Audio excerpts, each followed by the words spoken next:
A strategy to solve a proportion is to first cross multiply and then divide. Cross multiply means to multiply the numbers that are diagonal to each other, followed by dividing by the number diagonal to the letter.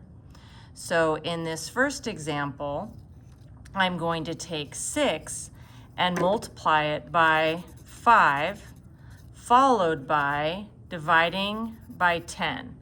Okay, so I'm going to grab my calculator here and take 6 multiplied by 5 divided by 10, and I end up getting 3. Okay, so for this one, my answer is 3.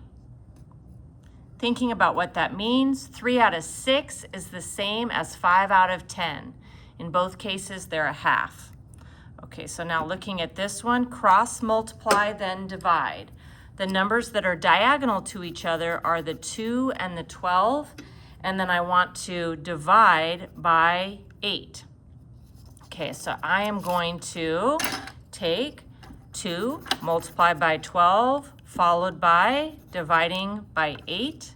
So let's do that here. 2 multiplied by 12 divided by 8, and I end up getting, again, 3. Okay, so 2 pieces out of 8 is the same as 3 out of 12.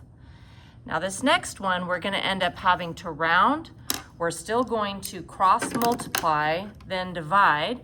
So multiplying the 8 and the 13, followed by dividing by 7. So if I multiply these ones and divide, okay, let's grab our calculator here. I'm going to take 8 multiplied by 13 divided by 7, and I get this decimal. Okay, so having this decimal, your strategy for the 10th, my thought is, how many zeros does a 10 have? There is 1. And so that means your answer will only have one number after the decimal. So I'm going to cover up everything after the decimal point. And that is either my answer, because all answers to the 10th have one number after the decimal. And then I'm going to peek. And when I peek, if the number underneath my finger here is a 5, 6, 7, 8, or 9, the 8 will change to a 9. But if what's underneath this finger is a 0, 1, 2, 3, 4, the 8 will stay the same. So it's either this number or one bigger.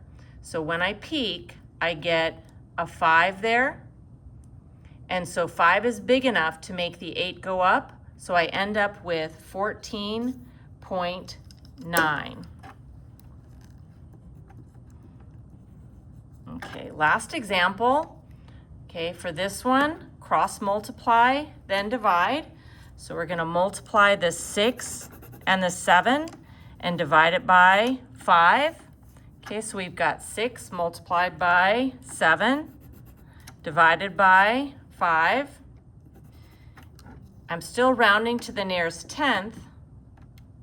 6 multiplied by 7 divided by 5, and I end up with 10.4. And we're in luck because 10.4 is already to the 10th place. There's one number after the decimal, so that is 8.4. So always multiply the numbers diagonal and divide by the one diagonal to the letter.